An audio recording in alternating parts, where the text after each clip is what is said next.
Boa noite a todos. Que mais uma vez nós possamos ter uma noite tranquila, harmônica, em que nós possamos desenvolver o nosso estudo com facilidade, com inspiração, que nossos queridos irmãos espirituais possam também compartilhar conosco desse momento, nos intuindo, nos protegendo, dando-nos todo o suporte para esse momento em que nos encontramos. Que essa paz, que essa harmonia também alcance a todos os nossos irmãos que porventura hoje não puderam aqui comparecer, que onde estiverem recebam essa energia, essa harmonia e essa paz. Que Deus nos ilumine, nos ampare, nos guie mais uma vez. Que assim seja.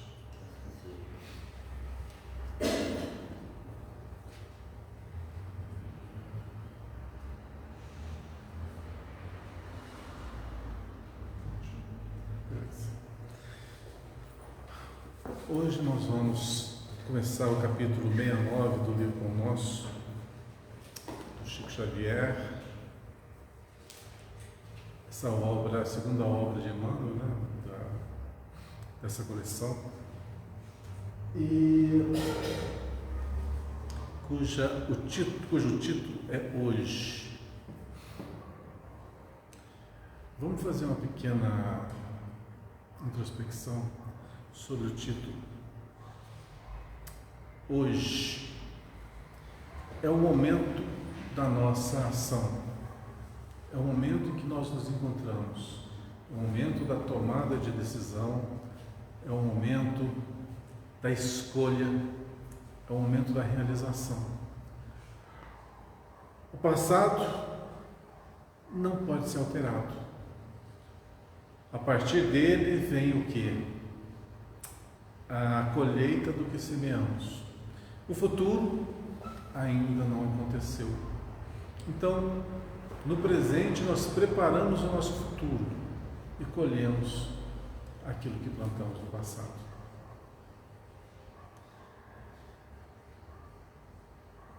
Queira Deus que nós tenhamos, além da inspiração, uma boa inclinação para poder fazer as boas escolhas,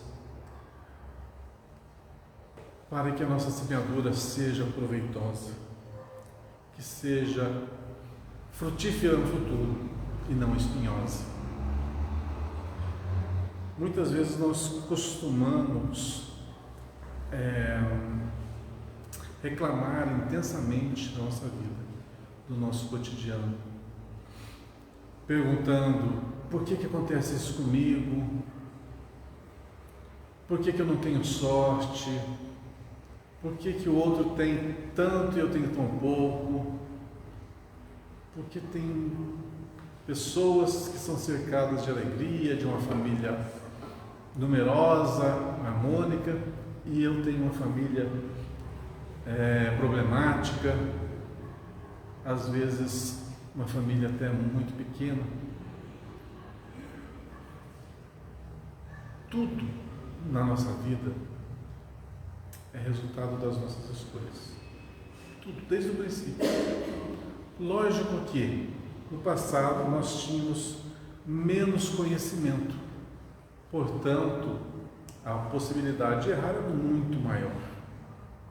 E isso faz parte desse plano de aprendizado nosso, através de erros e acertos. Não tem como experienciar e ser assertivo em todas as escolhas quando nós nos conhecemos. Mas uma coisa é nós errarmos pela ignorância, outra coisa é nós errarmos de má fé, quando sabemos que aquilo não deveria ser realizado daquele jeito, e assim mesmo nós realizamos. Isso tem um outro peso. Quantas vezes na nossa história, no nosso passado, a gente tinha consciência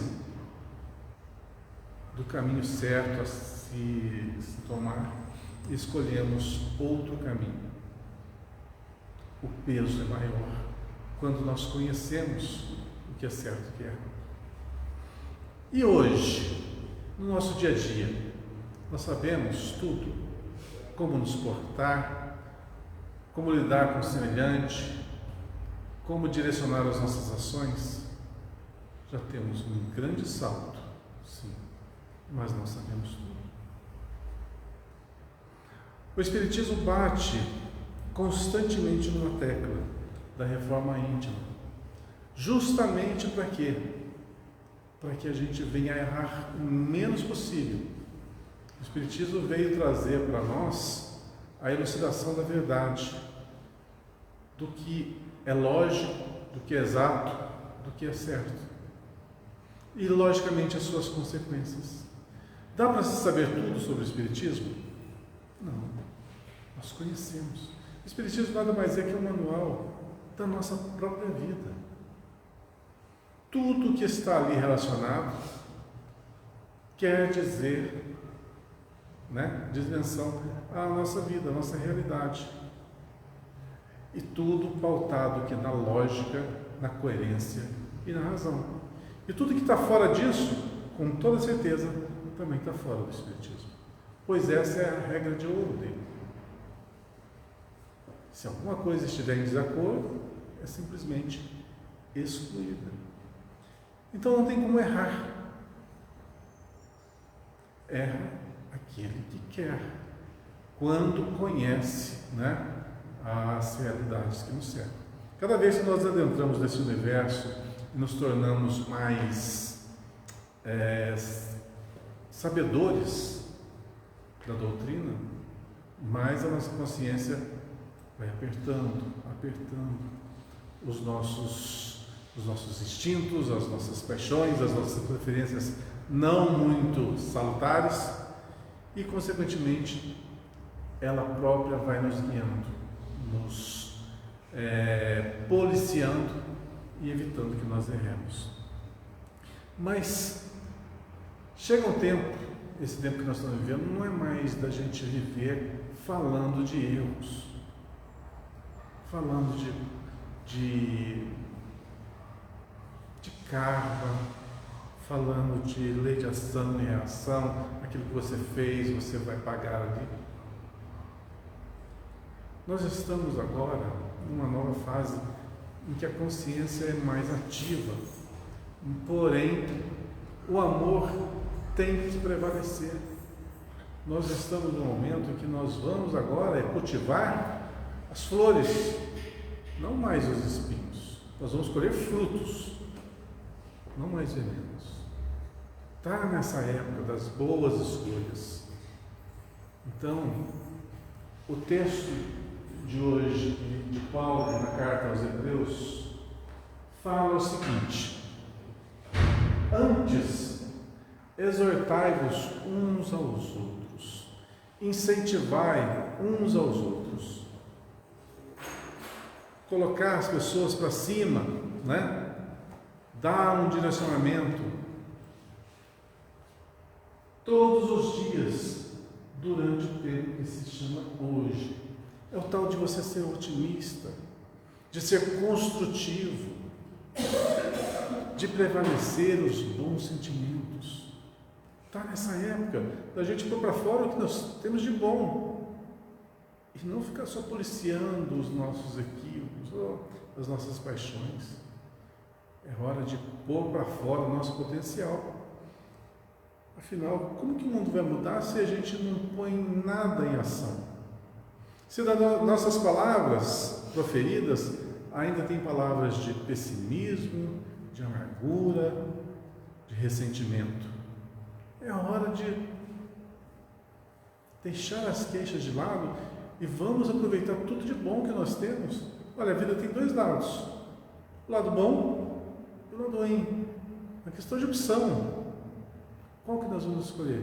Vamos escolher o lado ruim e viver amargurado, reclamando, vendo os defeitos alheios, ou vamos ver o lado bom, ser ativo, construtivo, entender as suas potências e a potência do outro, exaltá-las para que todos possam iluminar-se ao invés de reduzir-se, perante a vida? Então, esse exortar uns aos outros é incentivar a cada dia, pôr todo mundo para cima, para que possam realmente viver condignamente. E assim, quando a gente fala em obras, não é sair por aí indo trabalhar em hospital, orfanato, como muitas pessoas da assistência social. Nós estamos falando do dia a dia, do minuto a minuto nosso. Todo instante é um instante de construção. O nosso pensamento é ininterrupto, ele está criando a todo instante. Então, se ele está criando, se ele está gerando uma energia, se essa energia está contagiando aos demais, além da nossa expressão, da nossa fala, da nossa postura, falando dos nossos pensamentos, por que não pensar em alta sintonia, em alto nível, para que isso contagie os outros? Nós temos duas escolhas: sorrir ou chorar, ficar furioso ou ficar embevecido. É uma questão de escolha. Qual que faz mais efeito? Você chegar sorridente, você chegar otimista, para cima, ao invés de para baixo, agradecendo e não reclamando. É uma questão de postura. Isso faz parte da nossa reforma íntima. Às vezes a gente pensa que são aqueles erros mais cabeludos que a gente possui, guardadinhos nas 7 chaves. Não é isso, não. É a nossa postura mesmo, o dia a dia. O jeito de falar, o jeito de olhar, o jeito de endereçar o próximo, o jeito de cumprimentar. Já parou para pensar o seguinte: como que eu cumprimento o meu semelhante?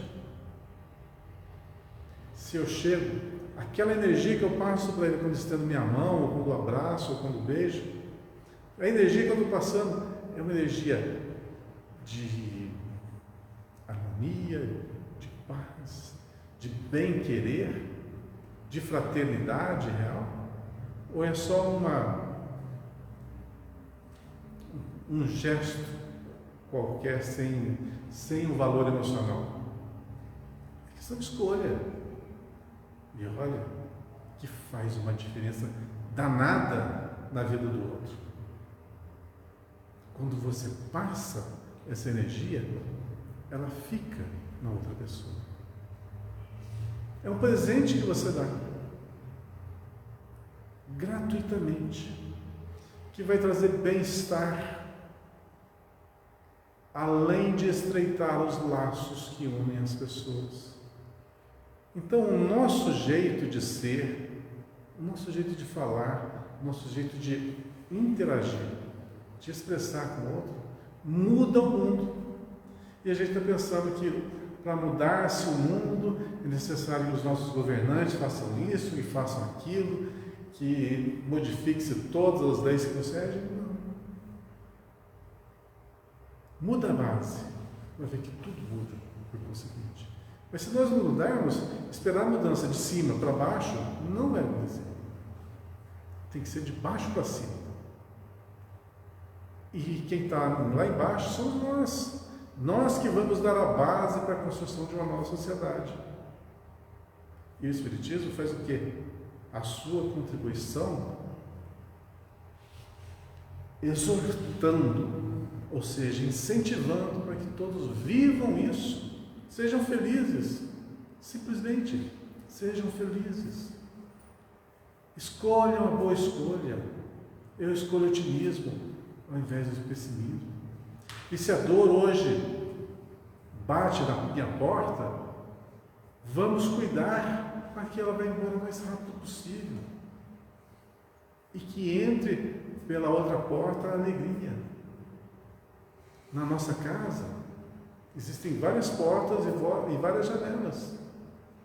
Se a dor entra por uma, nós temos outras tantas que entrarão. Alegria, paz. misericórdia, fraternidade, amor. E a gente vai ficar preso numa. Ela entra, mas ela sai. Nós não podemos guardá-la dentro do nosso íntimo. Ela vai fazer o seu papel e vai seguir. Mas nós temos que manter a nossa integridade emocional, nossa coerência.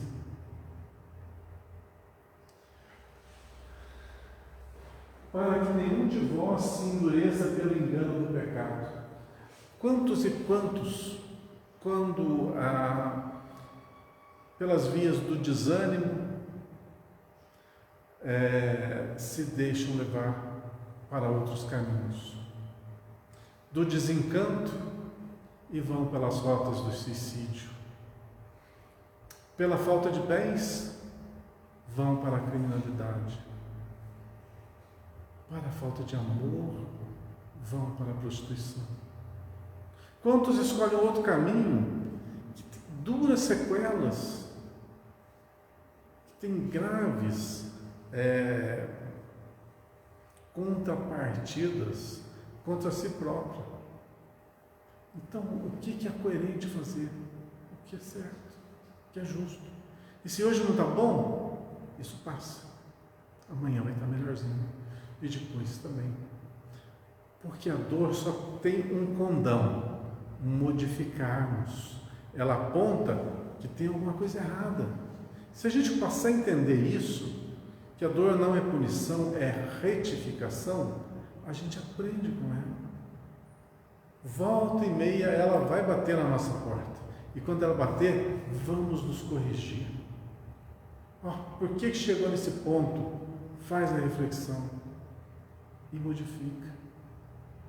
E rapidamente a gente volta ao nosso equilíbrio. Mas quando a gente se desespera, quando a gente desilude, quando a gente se vitimiza, puxa vida, só estende cada vez mais o tempo de reabilitação. Então, para que nenhum de vós se endureça pelo engano do pecado, para que a gente não vá por essas vias, porque a nossa vida nada mais é do que uma prova para que possamos testar as nossas potências, desenvolvê-las, superar as nossas limitações, amadurecimento. É isso que nós estamos vivendo. Não é só retificação de coisas do passado, é conquista no presente, para que o futuro sempre seja melhor. Vamos ver então um pouquinho da fala de Emmanuel sobre o tema que chama-se Hoje. O conselho da exortação recíproca, ou seja, nós estarmos sempre uns incentivando os outros, pondo os outros para cima, indicado pelo apóstolo, requisita bastante reflexão para que se não estabeleça guarida a certas dúvidas. Salientemos que Paulo imprime singular importância ao tempo que se chama hoje, destacando a necessidade de valorização dos recursos em movimento pelas nossas possibilidades do dia que se passa. Ou seja, o que nós temos hoje é o que nós devemos empregar. O conhecimento que nós temos, a visão de mundo, as nossas habilidades, que devem ser, logicamente, aperfeiçoadas a todo instante, é o que nós utilizaremos, são as ferramentas que nós vamos utilizar para vivermos em sociedade, em contato com o outro. Então, não vamos esperar que lá na frente, daqui a alguns anos, algumas décadas, algumas encarnações, nós estejamos aptos a ser trabalhadores do bem. Não, vamos ser hoje. Qualquer um pode ser, basta querer. E o querer é essa força que nos impulsiona para a vida. Imagina uma vida sem vontade. Você levanta sem vontade, você vai almoçar sem vontade, você vai trabalhar sem vontade, você volta para casa sem vontade, você vai assistir televisão, não tem vontade de nada. Que vida! E a gente fala assim, nossa, esse mundo é chato. A gente está chato.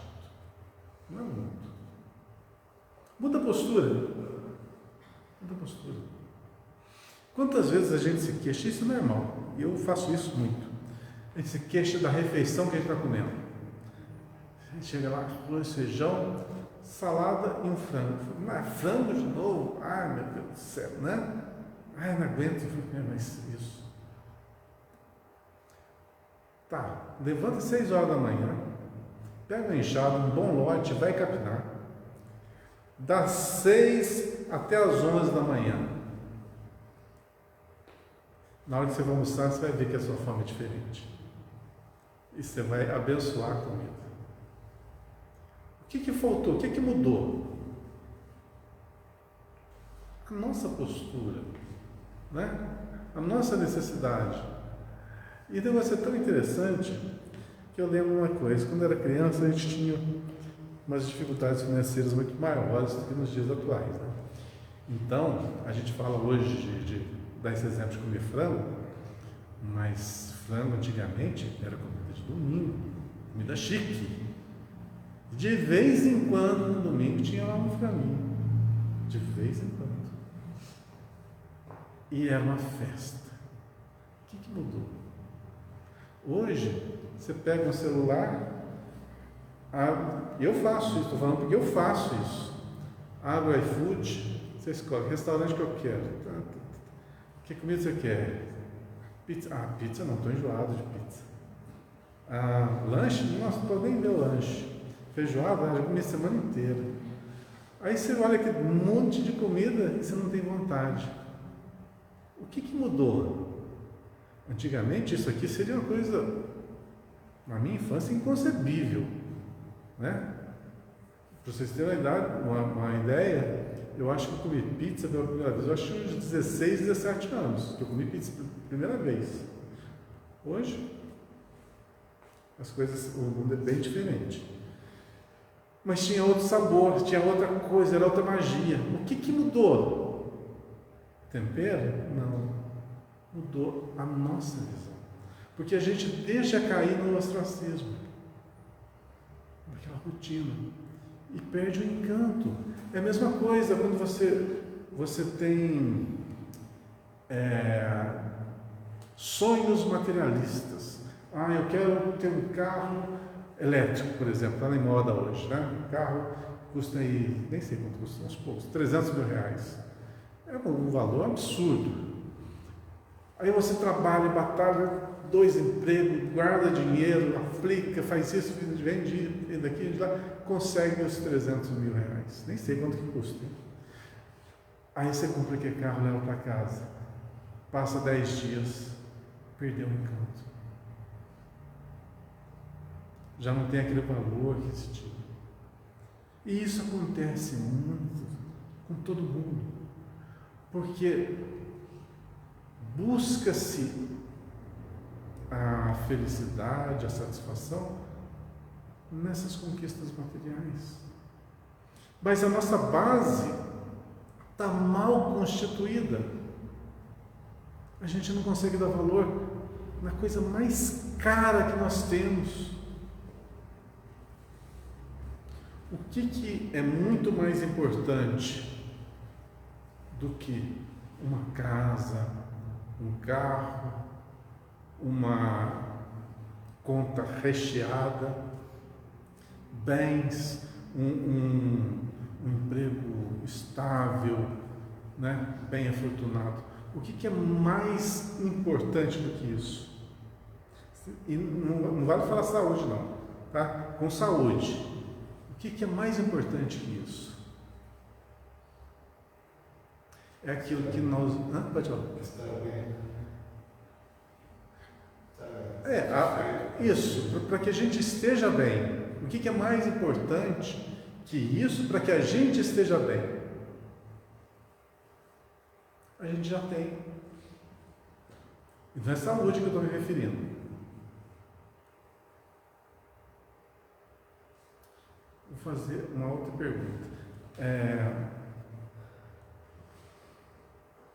Nossa, eu estou bem para guardar não. Mara. Da esposa. A Mara já está viajando, depois socorrer a netinha. Muito bem, viajando. Ó, só. Viajando para trabalhar na frente da netinha. Tá. Só uma suposição. Tá? Só uma suposição. Só um exemplo que eu vou dar aqui. Como que seria a sua vida se ela não existisse mais? Você não tem tudo que você precisa? E a gente joga a nossa felicidade, às vezes, para as coisas materiais e esquece do que já está do nosso lado. Você tem um exemplo de esposa, mas pode ser o pai e a mãe, enquanto estão do nosso lado. Olha que dádiva! E quando vão embora, gente? Fica um buraco, fica uma lacuna, uma dor, uma coisa. Por mais que você entenda, né? Por mais que você compreenda a vida. Isso que a gente sente falta de carinho. Pois é. Cada um amigo. Amigo de verdade, não é conhecido não, um amigo mesmo. Quando nós perdemos, parece que nosso mundo ruim. Mas eles estão do nosso lado. Quantos e quantos? E a gente dá valor? Não. A gente dá valor naquilo que a gente não tem. Veja como que nós somos ainda imaturos, ingênuos. Eu sempre falo nas nossas exposições o seguinte: o maior tesouro que Deus poderia nos dar nesta vida, Ele já nos deu. E deu um tesouro assim imenso, imenso. Porque se você, por acaso, você enjoar de um, você pode pega outro, enjoa do outro, tem outro, você pode escolher. Isso se chama irmãos. Não irmãos consanguíneos, mas irmãos de humanidade. O maior tesouro que a gente poderia querer na nossa vida são aqueles que compartilham conosco a existência. Sem eles, o que a vida seria? Já traçaram um paralelo? O que seria de nós se não existissem os nossos irmãos? Então, a grandeza da vida, de tudo isso que nos foi concedido, e a gente ainda reclama.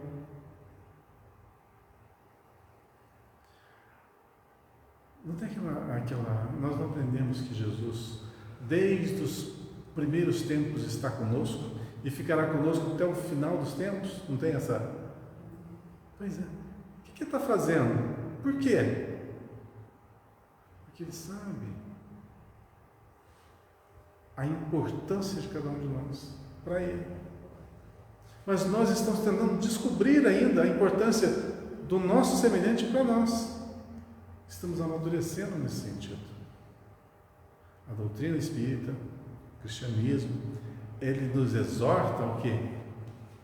A fraternidade, ao amor, ao perdão, à convivência pacífica, para que isso, que realmente é o segredo da nossa felicidade, possa ser compreendido por nós, vivenciado por nós. É simples ou é complicado entender isso? Eu acho que tudo é muito simples, mais só isso, tudo é muito simples, a gente entender. Exatamente, é muito simples. Tudo a gente acha uma coisa. Tudo que nós desconhecemos, primeiramente, dá medo, né? E nós achamos complicado e difícil.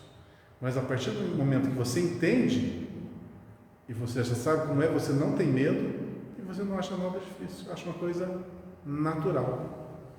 Então nós estamos rompendo essa barreira da ignorância e do medo para nos tornarmos verdadeiramente espíritos sãos, consciencialmente sãos, sadios nas suas emoções.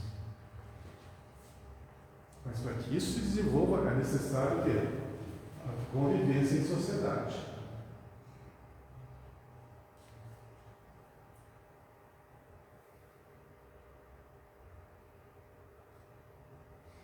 No segundo ou terceiro parágrafo?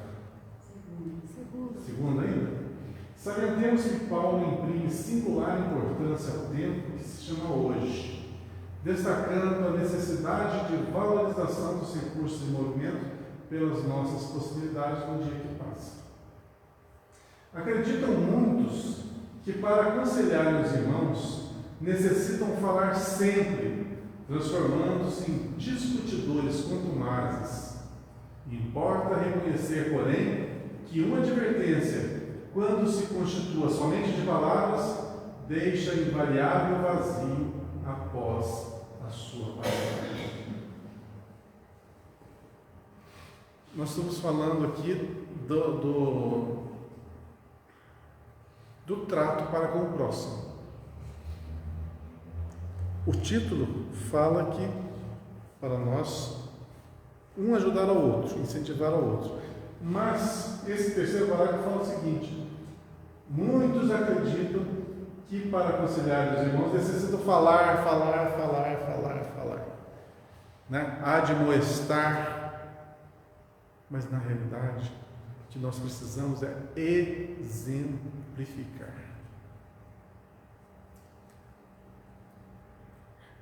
Vamos lembrar os exemplos de Jesus. Quando ele ensinava, principalmente na convivência ali com os apóstolos, ele não exemplificava tudo o que ele falava? Ele não vivia daquele jeito? Ele não era aquilo? Então o exemplo não é uma coisa muito mais visível, palpável, do que simplesmente palavras. E as palavras podem fazer a gente cair em contradição. E você exorta assim: você tem que fazer isso, você tem que ser disciplinado, você tem que ser policiar seus pensamentos, seus atos. E você fala de molestar todo mundo, mas no seu dia a dia você não age da mesma forma como você fala. O que adianta? Cair em contradição, em descredibilidade. Então é preferível agir, e o exemplo arrasta.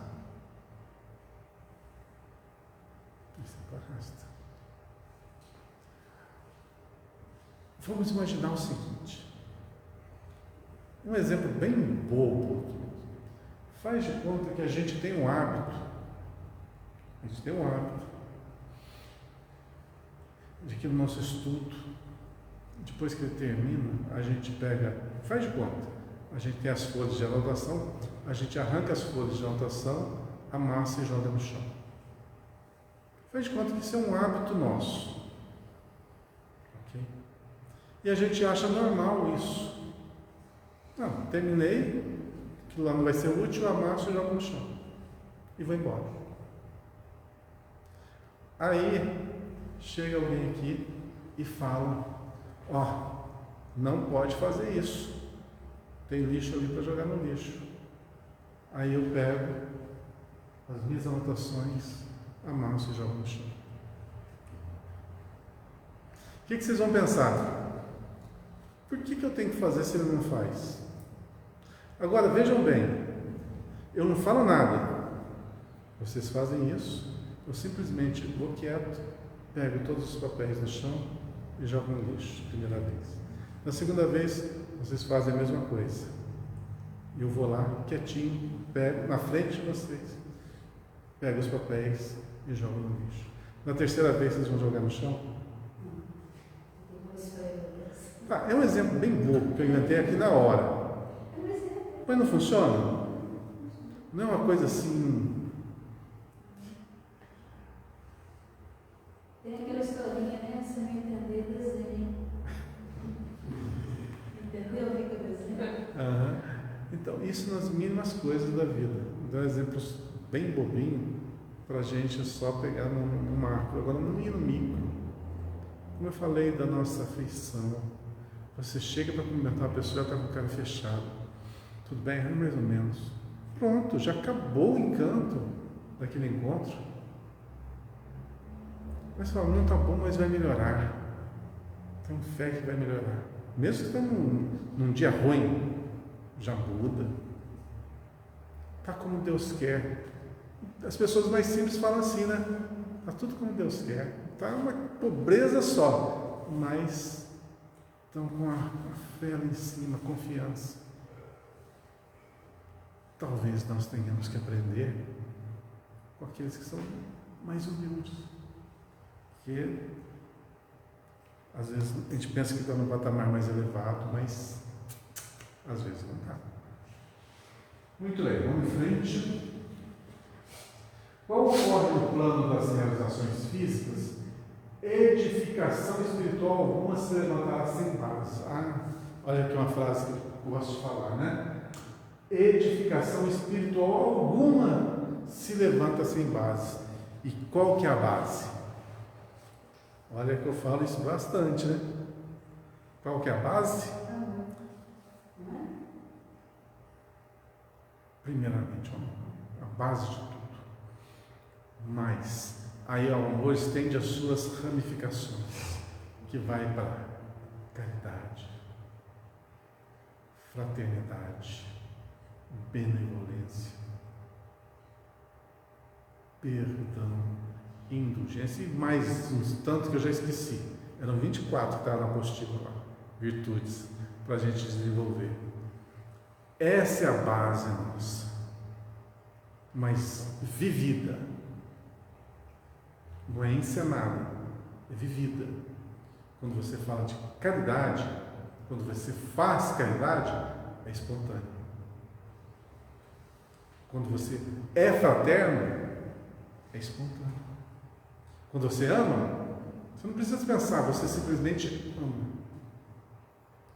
Quando você age no bem, você não pensa, você vai lá e faz. Esse é o ponto que nós ansiamos chegar. Estamos trabalhando para chegar. Quando tudo que acontece conosco no campo da virtude passa a ser apenas um reflexo e não algo que eu tenho que pensar para poder realizar.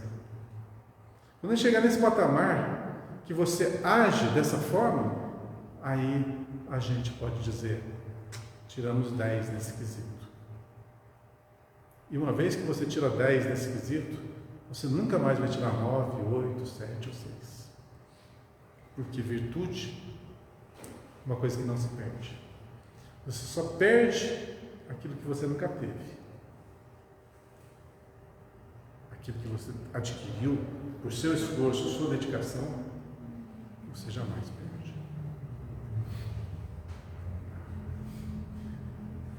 Não fala assim, o espírito jamais retrograda, já ouviu falar isso, né? O espírito nunca dá marcha ré, nunca anda para trás.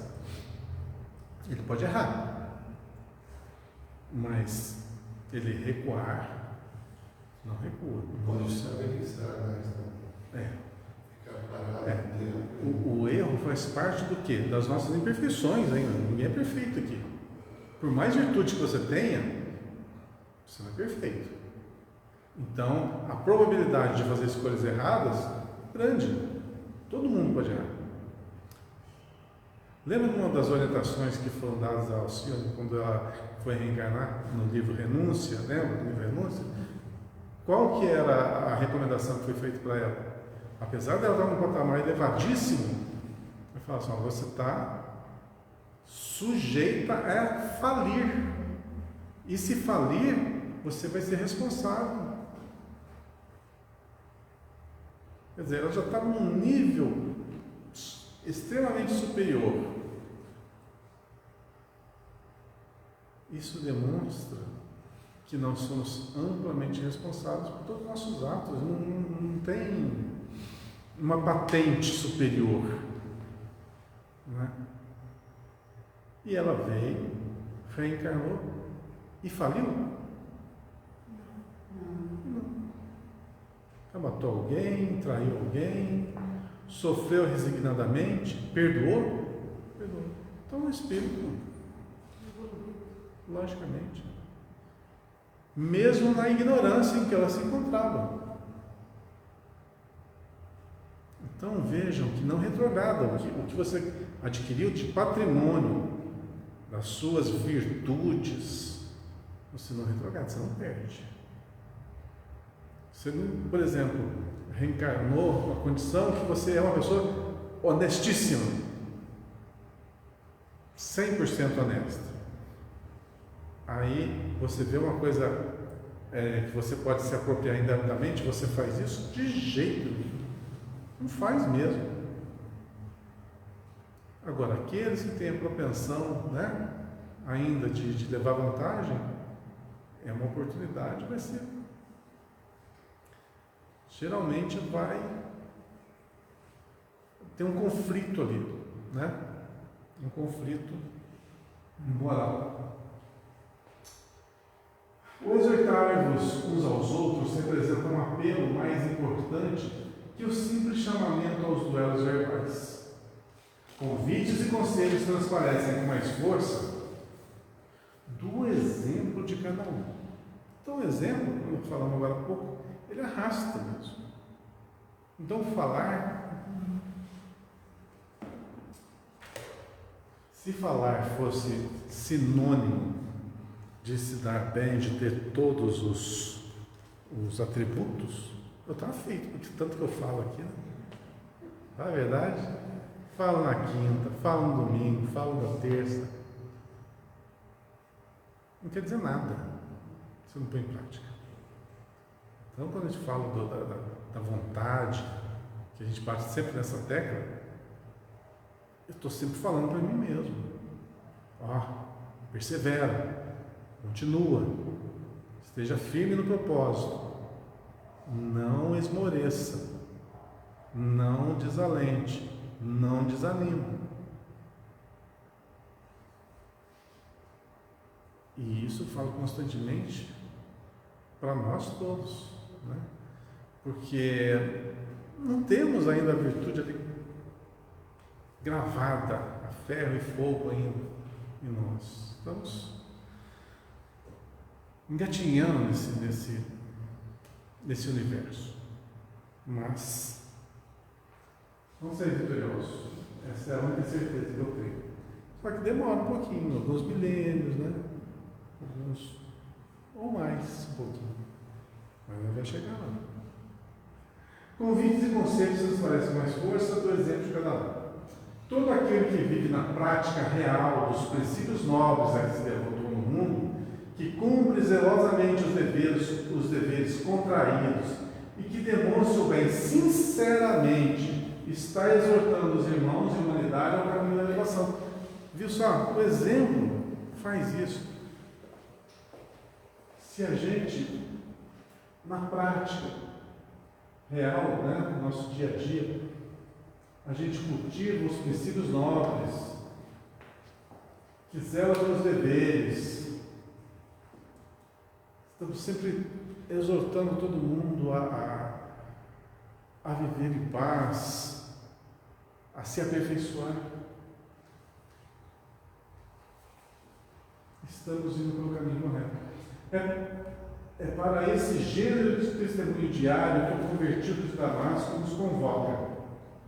É para esse gênero de testemunho diário. Diário. É no nosso dia a dia, desde a hora que a gente levanta, da hora que deita, a gente tem que estar vivendo nesse mundo. A gente pode estar querendo muito, né? Poxa vida, 24 horas do dia a gente está de bom humor, está para cima, não é fácil, né? Não é.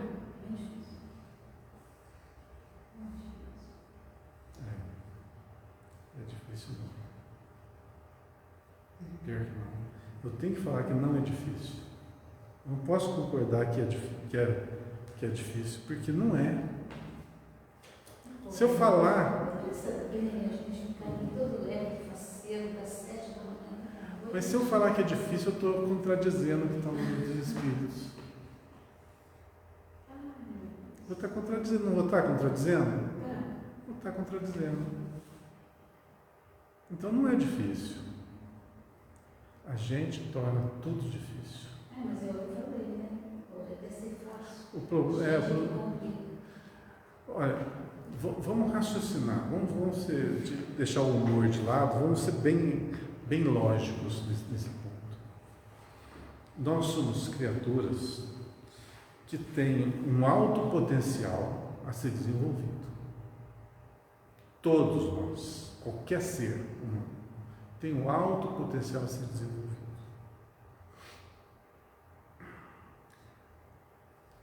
Que hoje nós somos o resultado de centenas de vidas anteriores.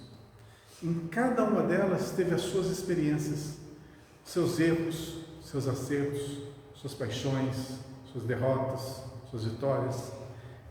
Nós somos o resultado de todas essas experiências e trazemos conosco toda essa bagagem.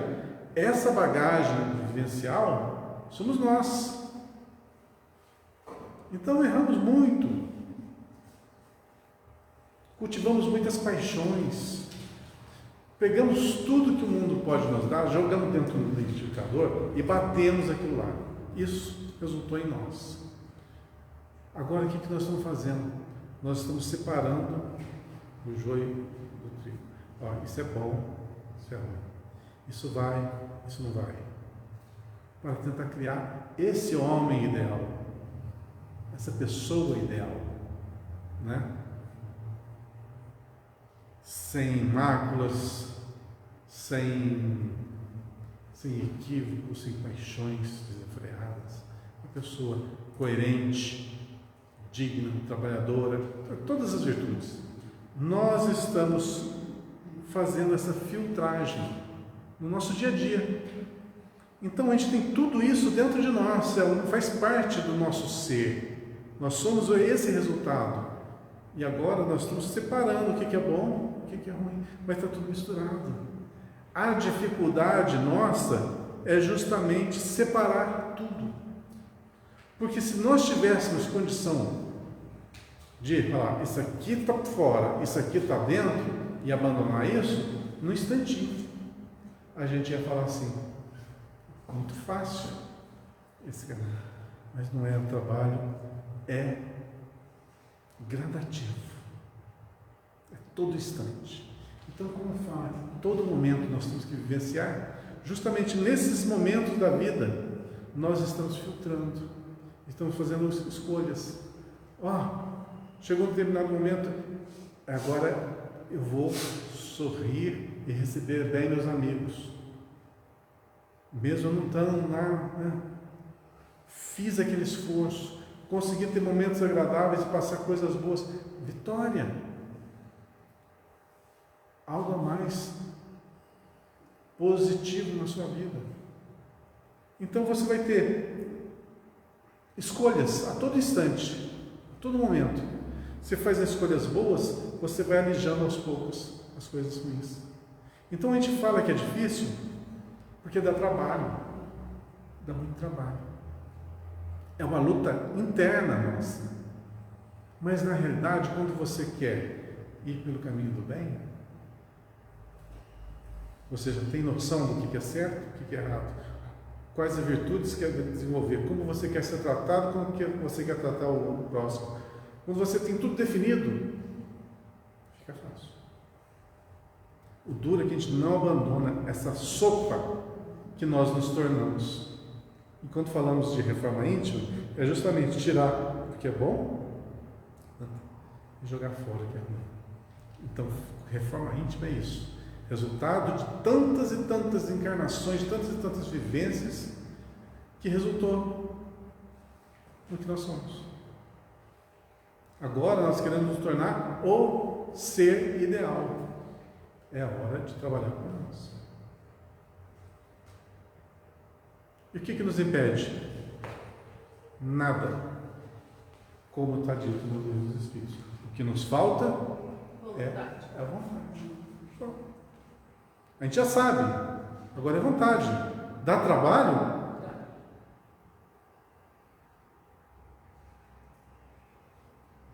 Mas lá diz que é um esforço mínimo.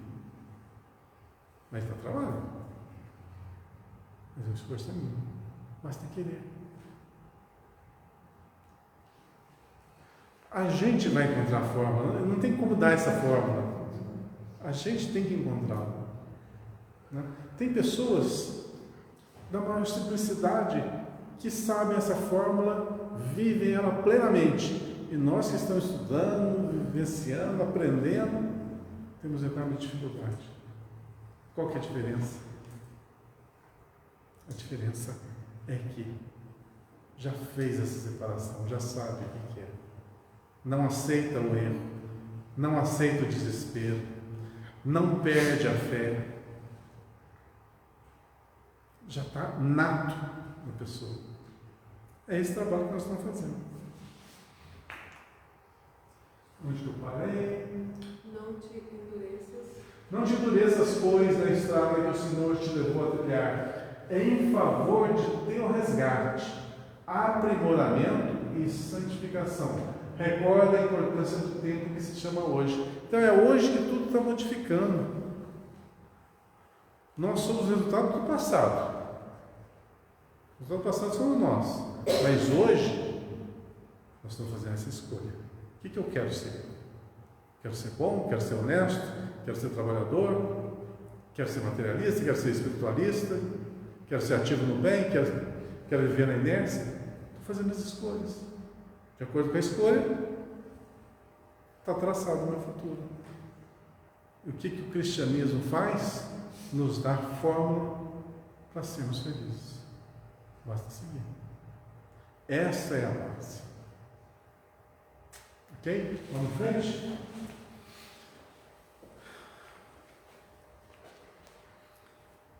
Nós vimos então o capítulo 69, que o título é Hoje. E adentramos agora no capítulo 70, cujo título é Elogios.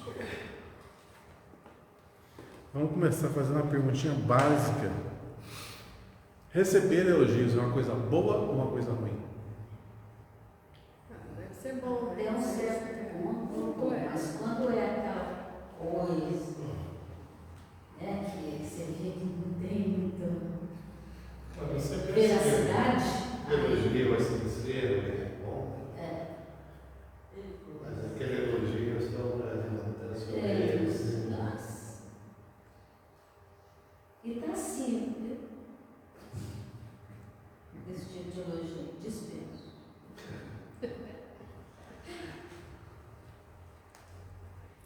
Eu vou contar uma historinha aqui, você Vai, pois. Lógico, não vou citar nome. Uns anos atrás eu tinha o meu aniversário público no Facebook. Aí uma pessoa,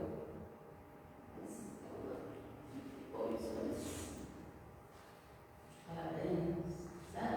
Mas foi uma coisa, sabe, me fez até mal, porque eu sabia que não era assim que eu pensava. Nunca mais eu deixei tudo escondido no aniversário lá, ninguém sabe, há mais de 7 anos.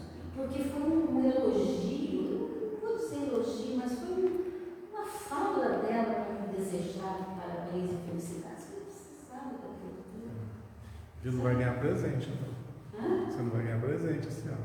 Não tem importância, ninguém sabe mesmo. Ah, eu já faço. Já deixo em cartaz. Vai chegando no aniversário, já falo para todo mundo. Ó, tá chegando. Tá chegando. Falar nisso, ó, gente, tá chegando, de verdade, né? Chegando.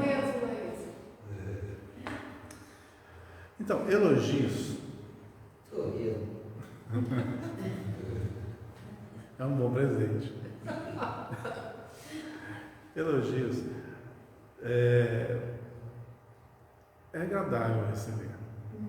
Quando a ação que você promove gerou essa reação espontânea.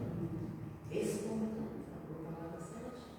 Nem sei se É o reconhecimento. Isso, reconhecimento. Mas porque aí ele é real, não o sacrifício. Além de ser um reconhecimento, é um incentivo, né? Por algo que você fez, bem feito, né? Bem trabalhado. Então, estou falando da minha concepção, ainda não li o texto aqui para ver a abordagem que o Emmanuel está pegando. Mas tudo tem duas faces, né? E quando esse elogio infla o nosso ego.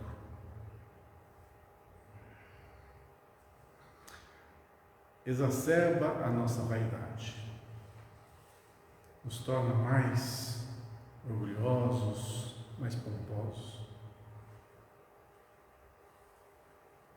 Então o problema está no elogio? Tá, você citou uma forma assim, exagerada, né, da consideração. Nós estamos falando de um espontâneo, tá? Um elogio normal. Para quem está recebendo, ele é realmente uma coisa agradável, um incentivo, uma retribuição a um ato, né, que fora praticado, ou alguma coisa que fora concluída, ou é só uma exacerbação do ego? Eu vou falar o que eu penso. Eu posso estar errado, posso estar equivocado.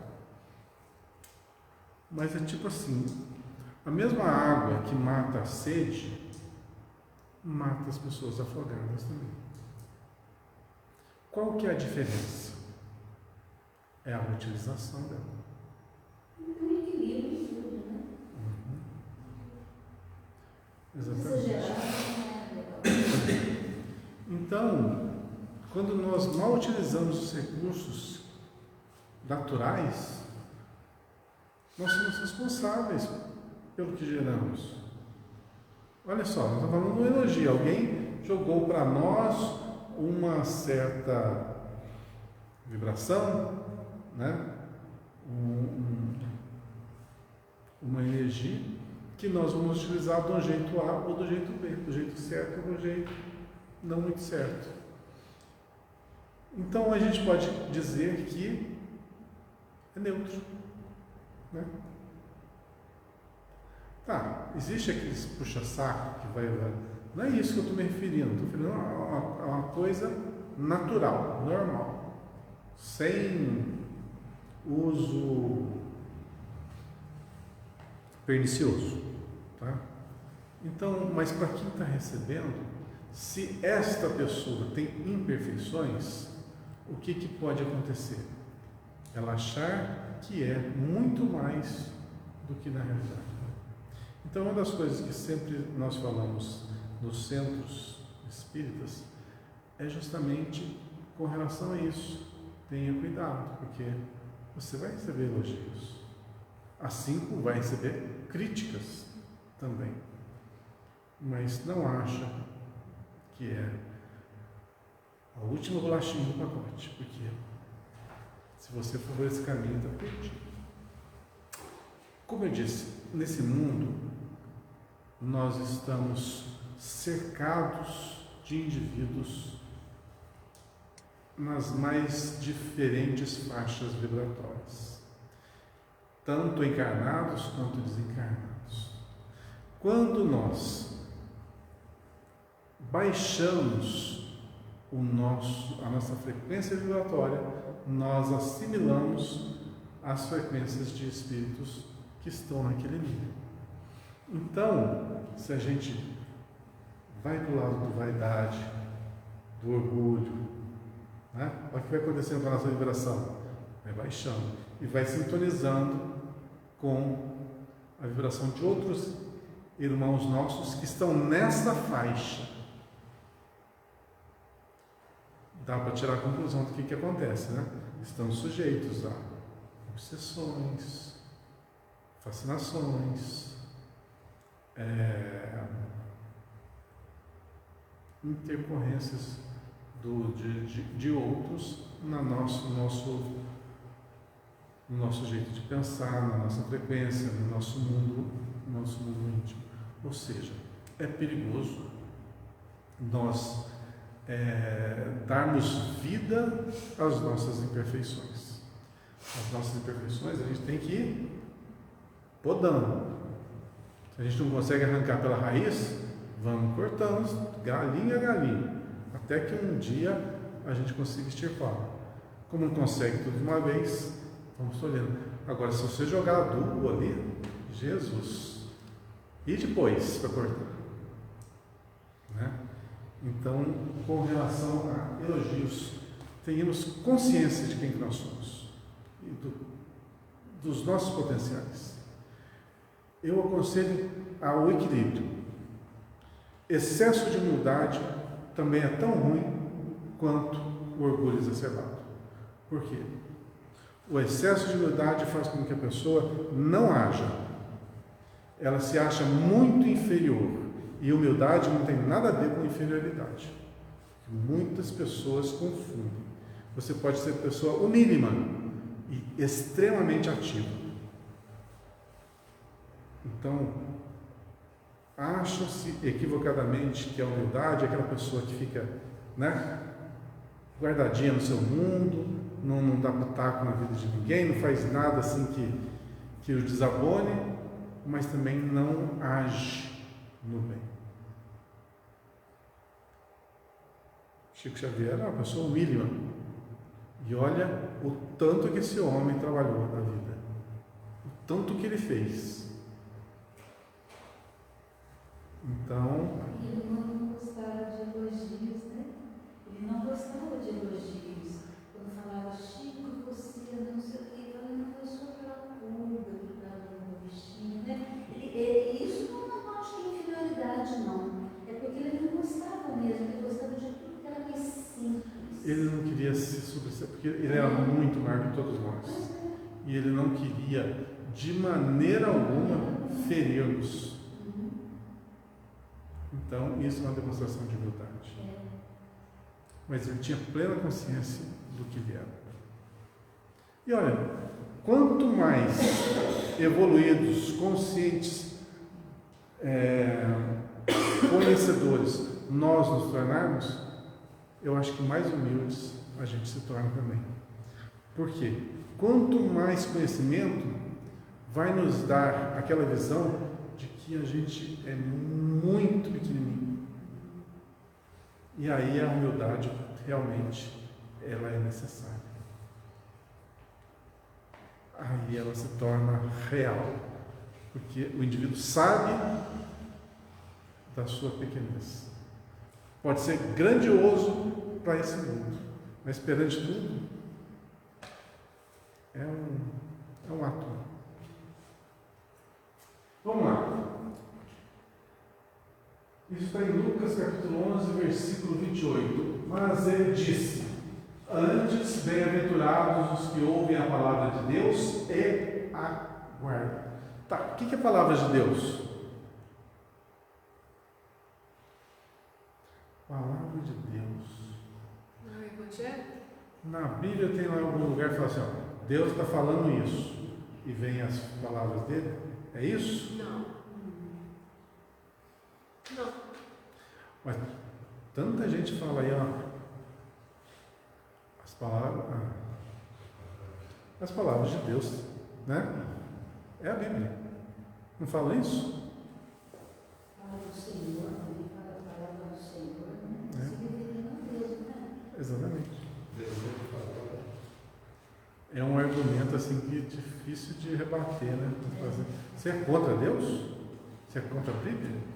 A Bíblia é a palavra de Deus, a palavra do Senhor. Isso fica difícil de rebater, né? É um argumento exato. Quando você parte para esse apequenamento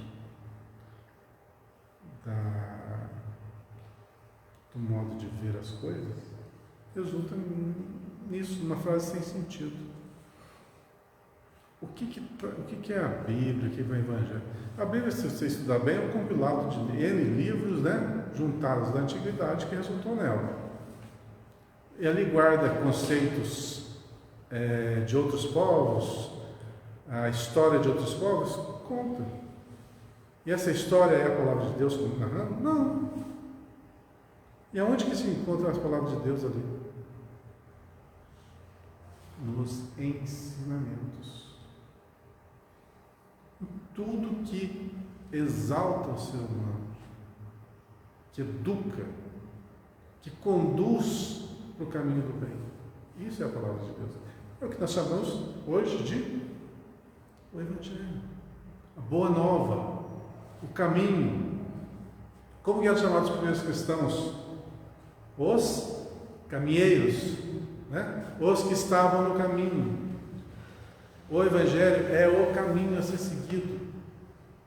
É o manual nosso para seguir. É em segurança na nossa vida. Então, os que ouvem a palavra de Deus os que aprendem a boa nova, compreendem a boa nova e põem em prática a boa nova.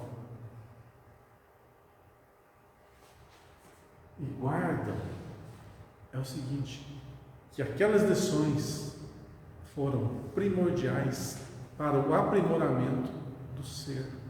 E ele se aperfeiçoa, ele melhora o seu convívio com o semelhante, o seu convívio consigo próprio, se torna mais ativo no bem, por aí vai. Então, o caminho é único. Fora do Evangelho, tem salvação? Tem. Mas isso não quer dizer que a pessoa que não foi para o lado do Evangelho está perdida. A gente pode ter esses dois extremos. Perdida indefinidamente. Ela está apenas desorientada. Ainda. Vai demorar para chegar. Vai demorar, mas vai chegar. Sabe por que vai chegar? Está no nosso DNA. De todo mundo. Nosso DNA aponta para a evolução. Não tem como fugir. Mas tem que ter espíritos aí que a gente vê em alguns livros que estão milênios recalcitrados no mal. Vão enjoar. Isso vai passar. Será que nós não fizemos a mesma jornada que esses estão fazendo? A gente sabe a nossa origem? Sabe da onde que a gente veio? Uma coisa eu tenho certeza: desse mundo não foi. Não há tempo suficiente para a gente angariar toda a instrução que nós temos, todo o avanço que nós temos, só nas vivências das gerações que passaram por esse mundo. Não dá. Então nós iniciamos o nosso processo evolutivo em outras esferas. Então quer dizer que a gente é bem antiguinho. A gente já está com o cabelinho branco já. Pois é.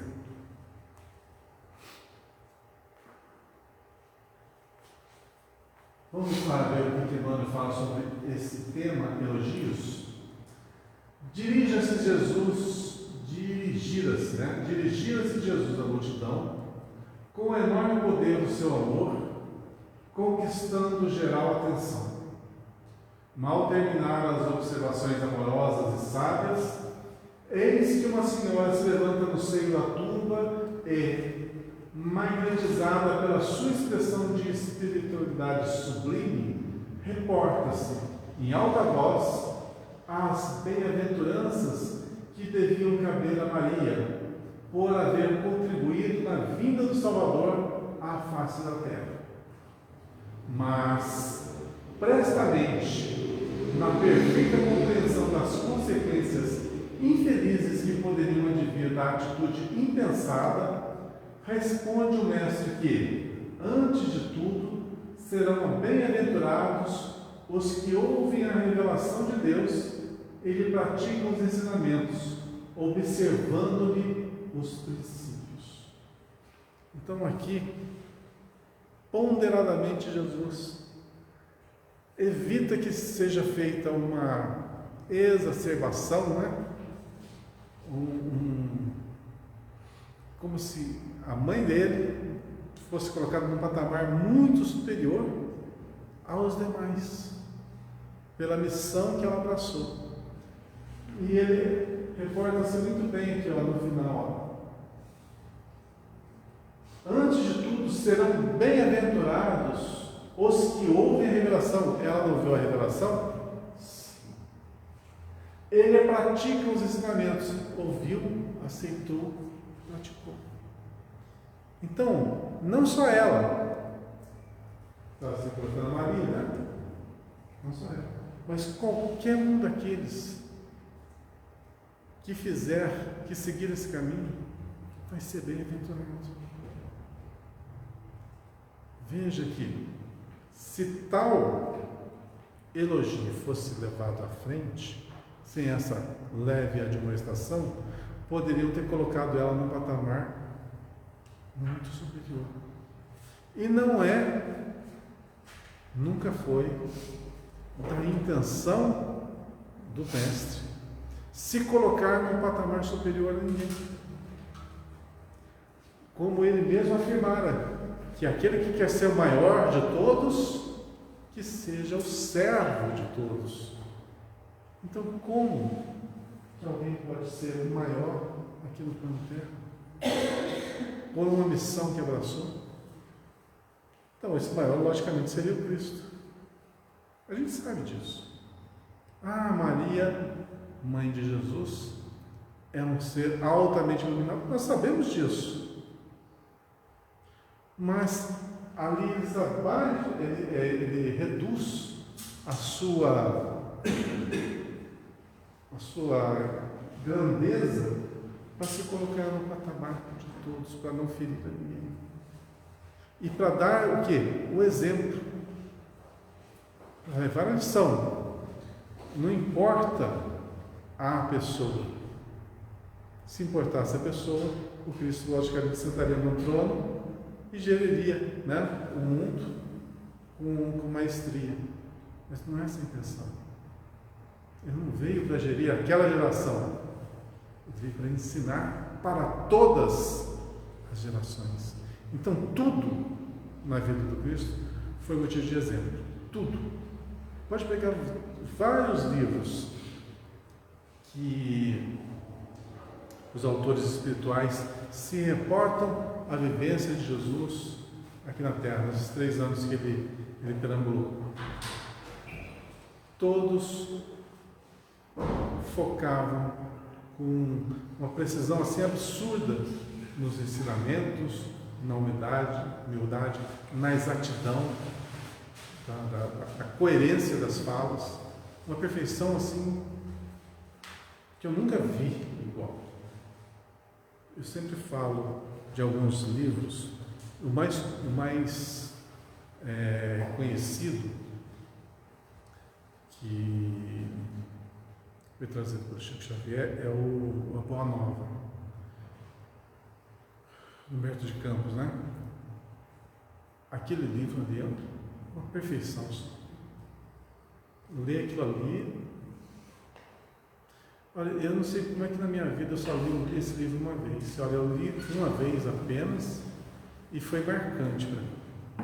Geralmente, alguns livros mais marcantes eu leio 2, 3 vezes ou mais. E esse Boa Nova foi um livro assim, de todos que falavam da vida de Jesus, foi o mais perfeito, o mais marcante. E é nesse livro que são 38 capítulos? Não sei, foi muito tempo que eu li, eu não sei. Um pouquinho mais. São, como é que fala? Capítulos, vamos dizer assim, que não constam. Não consta. Em outro. A intimidade de Jesus junto aos apóstolos. Conversas do dia a dia, exatamente. Tem outros. Tem Evangelho segundo o Espiritismo? Não tem. É só nesse. Esses diálogos não tem. Mas tem outros livros que são da mesma forma. O livro do Sobre o peregrino. não, esse é do Ramatiz, né? Esse já é mais histórico. Mas tem também, fala também. Mas o Ave Luz do Miramês, o Ave Luz do Miramês é no mesmo estilo. O A Arte de Recomeçar, esse eu não sei de quem que é o autor, mas é também a mesma coisa. São os diálogos que teve com João, com Lucas não. Esse Ave Luz, João, com André, com Felipe. Conversa, né? Dúvidas que os apóstolos tinham. Exatamente. E perguntavam, até ainda falei com o Marcos desse livro, dá para a gente fazer o Evangelho do Lar. Dá. Porque a gente Muito vai. Não fácil, né? Né? Já fiz, já também. São as perguntas que eles encontravam e vai de cada um perguntando. São dúvidas que eles tinham, bom mesmo. E se vocês já leram esses livros, vocês vão notar que as respostas de Jesus é outro nível. O diálogo, o jeito que ele fala, que ele coordena o diálogo, que ele concatena ali as palavras, é uma perfeição absurda. Não deixa margem, é diferente. Você vê uma pessoa falando, dirigindo aí, e ele respondendo. Você sabe quem que está respondendo. Você pode pegar o livro pela metade lá, abriu a Êxodo, viu aquele diálogo e aquela fala. Pela leitura da fala, você sabe se é dele ou se não é. Porque é diferenciado. Se tiver a oportunidade de pegar esse livro de novo, em qualquer parte, aonde está a fala de Jesus, é um nível assim absurdo, de coerência, de lógica e de simplicidade. O que é mais absurdo, o que mais me chama a atenção é a simplicidade na explicação. Pode ser o tema mais profundo que for, qualquer um entende do jeito que ele fala. Não precisa ser palavras rebuscadas, exemplos, né, de difícil compreensão. É uma coisa simples. O Emmanuel fala mais. Muito mais. E eu já acho o fascinante. Mas a fala de Jesus é diferente. É diferente. Ele vai não ponto como simplicidade. E isso é verdade. Quanto mais sábio o indivíduo for, mais simples é a explicação dele. Porque ele domina, ele entende e sabe repassar de uma forma que o outro saiba compreender. No nosso mundo atual aqui, as pessoas de maior cabedal, elas sabem, mas sabem para elas, ou para interagir naquele meio, mas para trazer as explicações para os mais simples, a gente tem enorme dificuldade. Teria enorme dificuldade de entender. Já li livros, por exemplo, não muitos, mas com palavras mais complicadas. Tipo assim, não sei se já ouviu falar de Pietro Baldi. Tá? Pietro Baldi fala também, tem um livro dele chamado A Grande Síntese. Nossa, eu não vou vontade de achar esse livro, não acho. Eu tinha em casa. Já foi tudo aconteceu, não acho, eu gosto muito de estante. Era do meu avô esse livro. E depois que ele faleceu, eu não sei para quem que foi esse livro, eu perdi. Mas é um livro que eu não consegui ler. Pois é muito difícil. É difícil. Eu tenho vontade de pegar esse livro. Mas ele explica, até que chegou na página lá, estequiogênese. Puxa, para que é um nome desse jeito, né? Até hoje eu não sei o que é estequiogênese. Nem fui atrás também para saber. Mas lá falava dos elementos químicos, tinha uns gráficos falando sobre a formação do... eu não lembro. Era um gráfico meio assim, difícil de compreender. Também não importa agora. O que eu queria dar menção ao texto aqui é que o maior de todos, ele se expressava de uma maneira que todos compreendiam. E às vezes ele falava para os pequeninos que o entendiam, e os sábios não conseguiam alcançar aquele entendimento, né? Por quê? Os pequeninos tinham humildade suficiente para entender aqueles exemplos, e aqueles os doutores da lei não tinham aquela compreensão, então eles não entendiam. É fascinante, é diferenciado, né? Não tem palavra.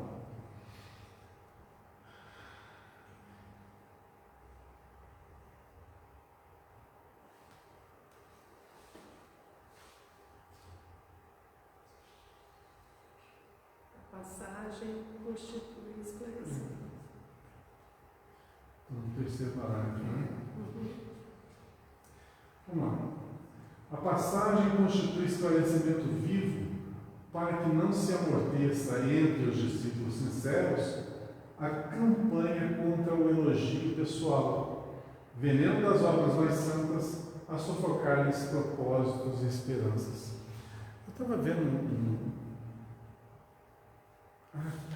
tinha no grupo de WhatsApp, puseram a foto do. Vocês já viram, sabe quem que é aquele ator Richard Gere, sabe, do Marina Mulher, né?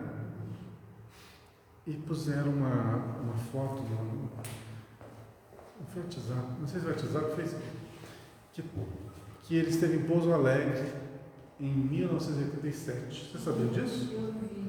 Viu? Ele está junto com aquele Thomas, né? Pois é. Pois é. Aí eu vi a foto dele, novinho ainda, né? Aí eu olhei assim, o Thomas ali morto. Na foto que mais, aquele bando de gente que o acompanhava. Né? E nessa época, 86, o Thomas gostava muito de ir lá nos shows, né? Lá na faculdade. Eu ia muito lá.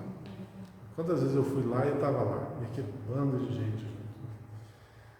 Entortando cabeça. Fez o casamento da Isis de Oliveira com sei lá, não foi nada também. Então, aquele monte de gente em volta, logicamente elogiando pelos dons, né? Entre aspas. Pelos dons paranormais que ele tinha. Não vou entrar no mérito se eram reais, eu não conheço, não sei, né? Mas então os elogios que eu recebi, que eram rasgados, né? Ajudaram nesse mistério. Eu poderia ter feito muita coisa com os dons que ele tinha, né? Dons de efeito físico, né? Mas fez? Ou como que ele utilizou tudo? Mas a questão nossa aqui do texto não é julgá-lo, não.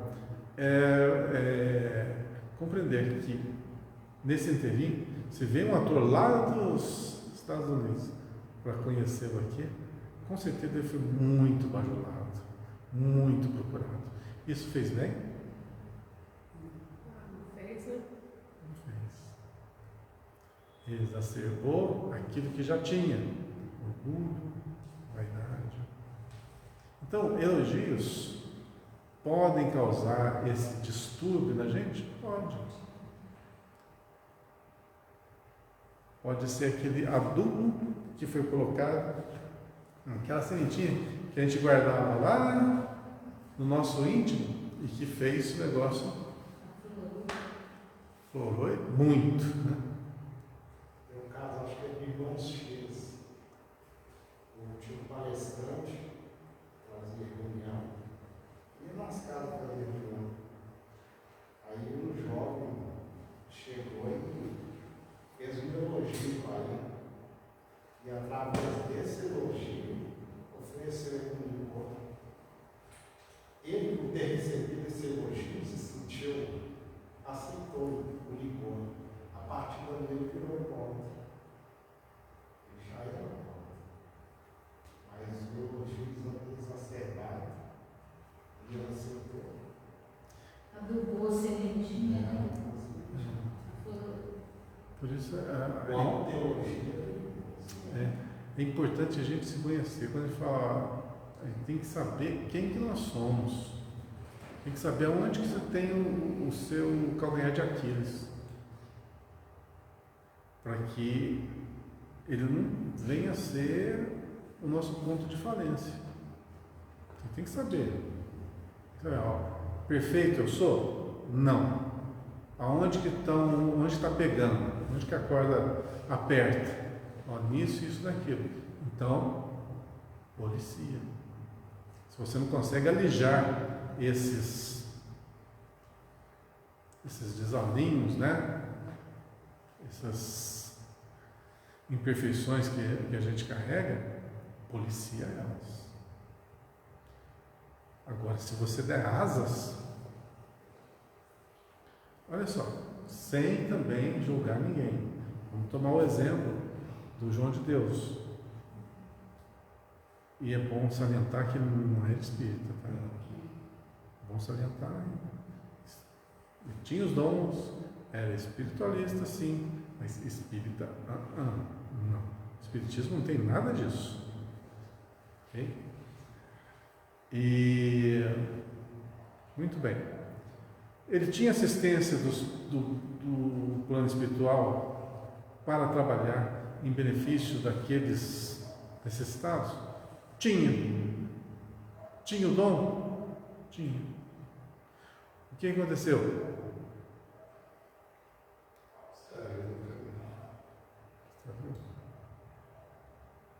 Uma coisa que me falaram, geralmente essas pessoas, esses espíritos, esses médiuns, né, que vêm e abraçam a missão dessa monta, são espíritos altamente endividados para com a coletividade e que aceitam esse trabalho justamente para acelerar o processo de retificação, né, de ressarcimento dos débitos que ele contraiu no passado. Então pega uma tarefa assim de alta monta, né, de cuidar de muita gente, doar-se mesmo para curar, para restabelecer a saúde física e o principal é a saúde espiritual, né? Mas principalmente a saúde física desse povo, justamente para realinhar, né, o seu débito crédito. E que vocês assistiram o filme do Zé Igor, o Predestinado? Pois é. E ele morreu de um acidente, né, de trânsito. Uma morte brutal. Também ligada justamente ao passado, né? Ao passado dele. Então, se no passado já era um espírito endividado, veio para essa encarnação, não veio santificado, não veio livre das imperfeições. Ele carregou consigo essas imperfeições para retificar sua postura nessa nova jornada. Aí vem os elogios, vem a facilidade econômica, né? E tudo arrasta para um outro patamar. Por que o tipo não aceitava elogio, não aceitava dinheiro, não aceitava nada e ainda doou tudo e falou que nada era de autoria dele, é tudo da autoria dos espíritos. Então, não trazendo nada para engrandecimento, inflar o ego dele e prejudicar a sua tarefa, a sua missão. Então ele foi altamente coerente, esperto, sabedor de tudo que poderia ocasionar a partir daí, né? O Valdemir, quem adquiriu mais débito que já tinha, também foi o Valdo Vieira, né? Porque o Valdo Vieira Saiu do plumo. ele saiu do plumo. E outra coisa, olha o trabalho que ele fazia com o Chico, né? Um escrevia uma página, para o outro página, estava tudo, dava um livro. Uhum. Ele descambou por um lado, que uma vez eu vi ele no YouTube, eu fiz questão de procurar ele. Ele estava a coisa mais horrorosa do mundo, xingando Cristo, que Cristo não sei o quê, que Jesus não sei o quê, que Até no próprio Chico, parece. e malhando o Chico Xavier. Eu falei, gente, eu nem sabia se ele continuasse o trabalho do Chico Xavier, só que ele, né? Uhum. Era para ter livros aí até hoje, né? Mas não, ele jogou tudo. Né? Pois é.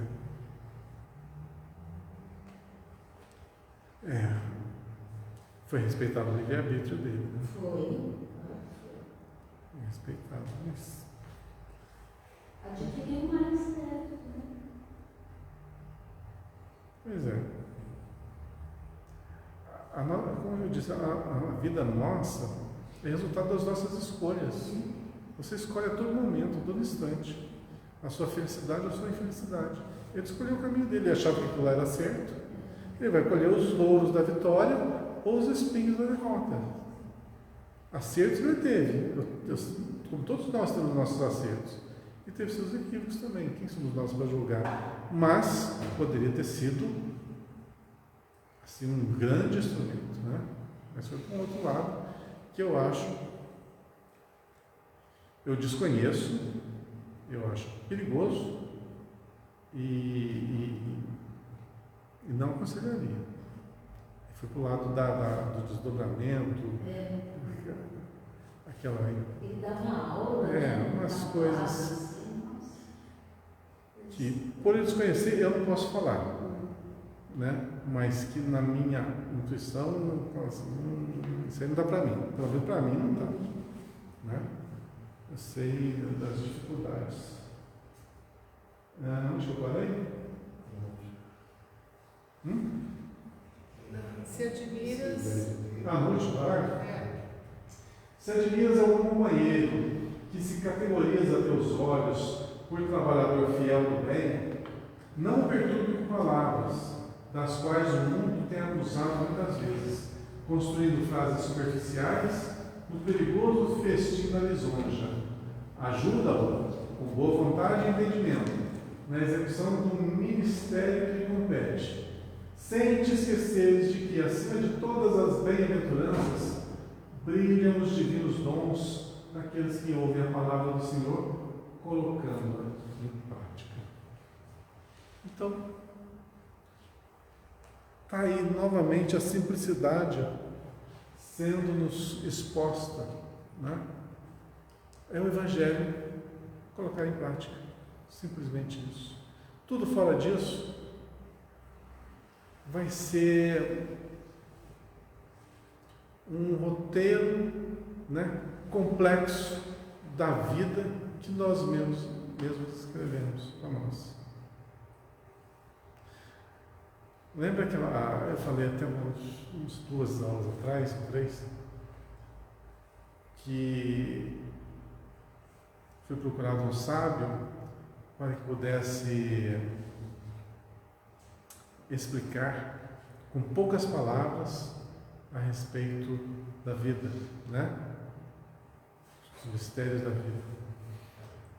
E ele falou assim: enquanto eu consigo ficar apenas apoiado num sopé, né? Você tem que explicar para mim, ele falou para o sábio, o segredo da vida. Apenas nesse tempo que eu consigo ficar apoiado no pé.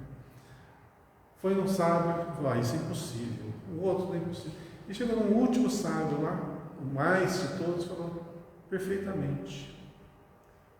Então, explica para mim o sentido da vida, o significado da vida, em poucas palavras, enquanto eu consigo ficar mantido apenas no pé. Ele falou: ama. Só isso.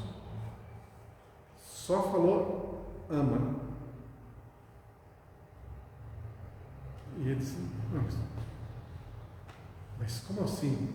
E esse tanto de livro, esse tanto de ensinamento? São apenas exemplos para que as pessoas possam entender o significado do amor. Tudo isso, esse monte de livros, esse monte de histórias, um monte de ensinamentos, apenas para que nós possamos aprender a desenvolver aquilo que nós somos. Nós somos amor.